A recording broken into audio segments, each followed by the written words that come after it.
नमस्कार। Rajasthan motor vehicle taxation act के ऊपर आज आपके सामने नया टॉपिक में लेके आया हूँ।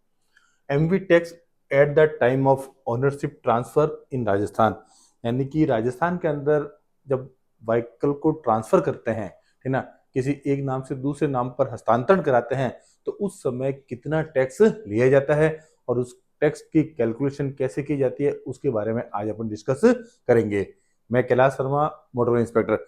अगर पूर्व के मेरे वीडियो आपको अच्छे लगे हैं और मेरे चैनल को आपने सब्सक्राइब नहीं किया है, या फिर मेरे चैनल पर आप प्रथम बार आए हैं और अभी तक चैनल को सब्सक्राइब नहीं किया है, तो प्लीज चैनल को सब्सक्राइब कर लें, जिससे कि इनसे संबंधित और भी जो इंटरेस्टिंग वीडियो है, एजुकेशनल वीडियो है, वो आपको तुरंत मिल सके। तो अपन स्टार्ट करते हैं। MV tax at the time of ownership transfer in Rajasthan. सबसे पहले provisions. Rajasthan motor vehicle taxation act के सेक्शन 41B के अंदर क्या दे रखा है प्रोविजन? ये देख रखा है imposition of additional tax every transfer of ownership of non transport motor vehicle and additional OTT shall be payable as such specified by the state government by notification। यानी कि कोई भी जो नॉन ट्रांसपोर्ट व्हीकल है, अगर वो non transport vehicle Rajasthan के अंदर ट्रांसफर किया जाता है, तो ट्रांसफर के समय एक एडिशनल ओटीटी उनके द्वारा ली जाएगी, और वो एडिशनल ओटीटी की रेट क्या होगी, वो समय समय पर गवर्नमेंट द्वारा नोटिफिकेशन जारी करके उसकी दर तय की जाएगी। इस प्रकार एवरी ट्रांसफर के ऊपर टैक्स एडिशनल ओटीटी आरोपित की गई है। इससे पहले मैंने एक वीडियो बनाया था जिसके अंदर मैंने जो नॉन ट्रांसपोर्ट व्हीकल होते हैं, जिसे अपन सामान्यतः निजी वाहन कहते हैं, जो अपन पर्सनल यूज के लिए लेते हैं, उनके ऊपर रोड टैक्स कितना लगता है, ठीक है ना, और उस रोड टैक्स की गणना कैसे की जाती है, कैसे कैलकुलेट किया जाता है जब भी आप कोई नया व्हीकल लेते हैं, तो उस नए व्हीकल के केस में। तो इस पर मैंने एक अलग से वीडियो बनाया था, road tax for non transport vehicle in Rajasthan, और स्पेशली जो अभी बजट 2024 जो राजस्थान के अंदर आया है, उसके अंदर किन किन व्हीकल्स की रेट के अंदर दरों में परिवर्तन किया गया है, उसके बारे में मैंने डिटेल से बताया था। अब अपन उन्हीं व्हीकल के लिए अगर वो ट्रांसफर केस है, तो उस समय कितना टैक्स होगा, वो अपन यहाँ पे अब डिस्कस करेंगे। Type of ownership transfer. अब सबसे पहले ओनरशिप ट्रांसफर कितने प्रकार से हो सकती है, यानी कोई भी जो व्हीकल ट्रांसफर है वो कितने प्रकार से किसी दूसरे के नाम ट्रांसफर हो सकता है। सबसे पहला case in case of sale, यानी कि जब आप कोई व्हीकल बेच देते हैं किसी अन्य को, किसी व्यक्ति को, किसी संस्था को, तो उस केस में एक तो व्हीकल ट्रांसफर हो सकता है। Second, in case of auction by government. Second है, बहुत बार जैसे आपने देखा होगा कि गवर्नमेंट के द्वारा किसी जो गवर्नमेंट एरिया ड्यूज होता है उसके अगेंस्ट में व्हीकल सीज किए रहते हैं, या और भी अन्य कारण से कोई कोर्ट के आदेश वगैरह से व्हीकल सीज किए रहते हैं, उन व्हीकल का ऑक्शन किया जाता है, तो उस केस में एक ओनरशिप ट्रांसफर हो जाता है, यानी कि ऑक्शन बाय गवर्नमेंट। थर्ड है, in case of death of owner. अगर किसी वाहन स्वामी की मृत्यु हो जाती है, तो मृत्यु के बाद उसकी ओनरशिप ट्रांसफर हो सकती है। फोर्थ है, in case of favour in financiers, यानी कि जैसा कि आप देखते हैं कि जब भी जो सामान्यतः गाड़ी लेते हैं, क्योंकि गाड़ी बड़ी वैल्यू की गाड़ी होती है, कीमत ज्यादा होती है, तो सामान्यतः लोन के ऊपर गाड़ी ली जाती है, कुछ फाइनेंस कराया जाता है, फाइनेंस के ऊपर गाड़ी लेती है। लेकिन बहुत बार जब कोई भी व्यक्ति उस फाइनेंस की किस्तें पूरी नहीं भर पाता है, जमा नहीं करा पाता है, तो उस फाइनेंसर द्वारा वह गाड़ी अपने कब्जे में ले ली जाती है। कब्जे में लेने के बाद वह गाड़ी उसके नाम अपने ट्रांसफर करा सकता है, फाइनेंसर अपने नाम ट्रांसफर करा सकता है, तो उस केस में जिसे अपन एफआरसी कहते हैं शॉर्ट के अंदर, वो हो सकता है। पांचवा है, in case of favour in insurance company after settlement, यानी कि जब कोई गाड़ी चोरी वगैरह हो जाती है और उसका फुल इंश्योरेंस, कॉम्प्रिहेंसिव इंश्योरेंस किया हुआ होता है, तो उस केस में इंश्योरेंस कंपनी द्वारा उस व्यक्ति को पूरा का पूरा मुआवजा, जो भी गाड़ी की आईडीवी वैल्यू होती है उनके नॉर्म्स के अकॉर्डिंग टू, उसको मुआवजा दे देते हैं।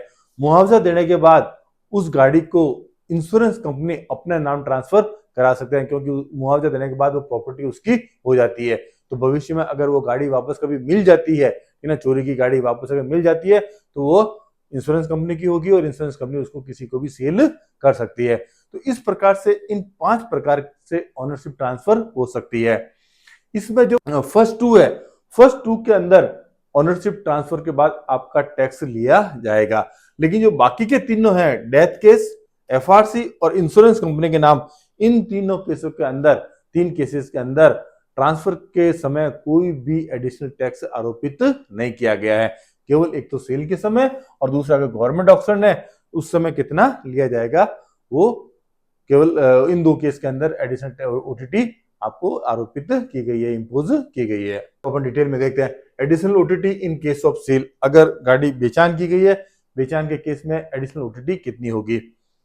Non transport vehicle and transport vehicle. सबसे पहले तो जैसे मैंने पूर्व में भी अपने वीडियो में बताया, ट्रांसफर की व्हीकल की दो कैटेगरी होती है, एक ट्रांसपोर्ट व्हीकल और एक non transport vehicle. Transport vehicle वो होते हैं जो कि सामान्यतः किराए व भाड़े पे चलते हैं, किसी व्यक्ति और माल को ढोने के लिए काम में आते हैं। और नॉन ट्रांसपोर्ट व्हीकल वो होते हैं सामान्यतः जो कि अपने निजी उपयोग के लिए आते हैं। तो यहाँ पे अपन केवल नॉन ट्रांसपोर्ट के केस की बात करेंगे, नॉन ट्रांसपोर्ट व्हीकल की बात करेंगे, क्योंकि जो ट्रांसपोर्ट व्हीकल होता है, ट्रांसपोर्ट व्हीकल के अंदर no additional OTT, no additional tax have to be pay. यानी कि अगर ट्रांसपोर्ट व्हीकल है तो उसमें कोई भी एडिशनल टैक्स ट्रांसफर के समय नहीं देना पड़ता है, केवल नॉन ट्रांसपोर्ट के समय देना पड़ता है। नॉन ट्रांसपोर्ट में सबसे पहले टू व्हीलर और फोर व्हीलर। अगर कोई दुपहिया चौपहिया वाहन है आपका, यानी स्कूटर मोटरसाइकिल या कार वगैरह है, तो उस केस के अंदर जब भी आपने गाड़ी को रजिस्ट्रेशन कराया है या असाइनमेंट कराया, यानी कि अन्य राज्य से आप खरीद के लाए और फिर आपने राजस्थान के नंबर लिए हैं जिस समय, उस समय आपने जितना ओटीटी पे की है उसका 1/4 ओटीटी आपको ट्रांसफर के समय देना पड़ेगा। मतलब क्या हो गया, 1/4 of paid OTT eight the time of registration and assignment. यानी कि असाइनमेंट कराते वक्त या नया पंजीयन कराते वक्त जो भी आपने टैक्स उस समय भरा है, उस टैक्स का 1/4 additional OTT eight the time of transfer आपको पे करना पड़ेगा। अगर इन कैटेगरी का कोई व्हीकल है, जैसे कंस्ट्रक्शन इक्विपमेंट है, कैंपर वैन है, rig compressor, crane, forklift, tow truck, recovery van वगैरह, ऐसा कोई व्हीकल है, तो उस केस के अंदर 1/10 जो भी टैक्स पहले भर रखा है उसका 1/10 यानी कि 1/10 टैक्स आपको वापस पे करना पड़ेगा। तो कोई भी व्हीकल आप ट्रांसफर कराते हैं तो उस समय सेल करते हैं, तो उस केस में ये टैक्स आपको एज ए एडिशनल ओटीटी आपको पे करना पड़ेगा। अब है additional OTT in case of auction vehicle. ये तो ही सेल के केस में। फिर है ऑक्शन व्हीकल में, यानी कि कोई सरकारी ऑक्शन के अंदर कोई व्हीकल नीलामी के अंदर खरीदा गया है, तो उस केस के अंदर जो ओटीटी होगी, अगर ओटीटी क्या होगी, if already paid no need to pay additional OTT. यानी कि अगर ऐसा व्हीकल है जिसकी ओटीटी पहले से भरी हुई है, ठीक है ना, किसी व्यक्ति ने भरी हुई है और सरकार ने उस व्हीकल को कब्जे में ले लिया है, ठीक है ना, और उसको नीलाम कर दिया है, तो उस केस में कोई भी एडिशनल ओटीटी आपको पे नहीं करनी पड़ेगी। Second, if not paid earlier, government vehicle जैसे सरकारी वाहन है, डिफेंस के व्हीकल है, then pay at the time of transfer as assignment vehicle in Rajasthan. यानी कि अगर पूर्व में ओटीटी नहीं भरी रही है, जैसे कि सरकारी वाहन है, डिफेंस का व्हीकल है या और भी कोई व्हीकल है, ठीक है ना, जिसकी ओटीटी पहले नहीं भर रखी है, तो उस केस के अंदर जैसे असाइनमेंट केस के अंदर अपन टैक्स लेते हैं उसी प्रकार से उस समय टैक्स लिया जाएगा। इसके लिए मैंने एक अलग से वीडियो बना रखा है, road tax for other state vehicle assignment इन राजस्थान। यानी कि असाइनमेंट केस के अंदर राजस्थान के अंदर जितना टैक्स लिया जाता है वो का वो टैक्स उसी प्रकार से इन ऑक्शन व्हीकल के अंदर लिया जाएगा, गवर्नमेंट ऑक्शन व्हीकल के अंदर। फिर है additional OTT in case of death, FRC and insurance. जैसे मैंने पूर्व में भी कहा, इन तीनों केस के अंदर किसी प्रकार की आपको एडिशनल ओटीटी पे नहीं करनी है। इसमें बिना टैक्स केवल जो ट्रांसफर की फीस है व्हीकल के अकॉर्डिंग टू, वो केवल ट्रांसफर की फी आपको देनी है, फिर के बाद आपका व्हीकल इनके नाम हो जाएगा, ट्रांसफर हो जाएगा। अब मैंने एक छोटा सा एग्जांपल लेके टैक्स कैलकुलेशन बताया, एडिशनल ओटीटी कैसे कैलकुलेशन करेंगे सेल के केस में, ठीक है ना। जैसे मैंने एक कार का एग्जांपल लिया, कार है, डेट ऑफ रजिस्ट्रेशन उसकी 11 जुलाई 2014 है और OTT paid eight the time of registration assignment है 52,680 रुपए। जब मैंने गाड़ी खरीदी थी उस समय मैंने 52,680 रुपए इस गाड़ी के पे किए थे। तो अब मैं ट्रांसफर कराऊंगा तो कितनी होगी, तो additional OTT at the rate of 25% of OTT paid, यानी कि 52,680 रुपए, इसका 25% 52,680 का, ये हो गए 13,170 रुपए।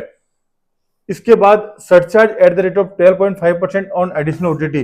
जो एडिशनल ओटीटी है उसके ऊपर 12.5% सरचार्ज और लगता है, तो यानी कि 13,170 के ऊपर 12.5% यानी कि 1647 रुपए, और टोटल वैल्यू हो गई 14,817 रुपए आपको eight the time of transfer. और ये एक बार नहीं, जितनी बार आप ट्रांसफर करेंगे, ठीक है ना, जितनी बार ये व्हीकल ट्रांसफर होगी उस समय ये ओटीटी आपको पे करनी पड़ेगी, चाहे 1 हो, 2 हो, 5 हो या 10 हो, जितने भी ट्रांसफर होंगे हर ट्रांसफर के ऊपर ये ओटीटी आपको पे करनी पड़ेगी। जो व्हीकल खरीदार होगा वो खरीदार ये पे करेगा।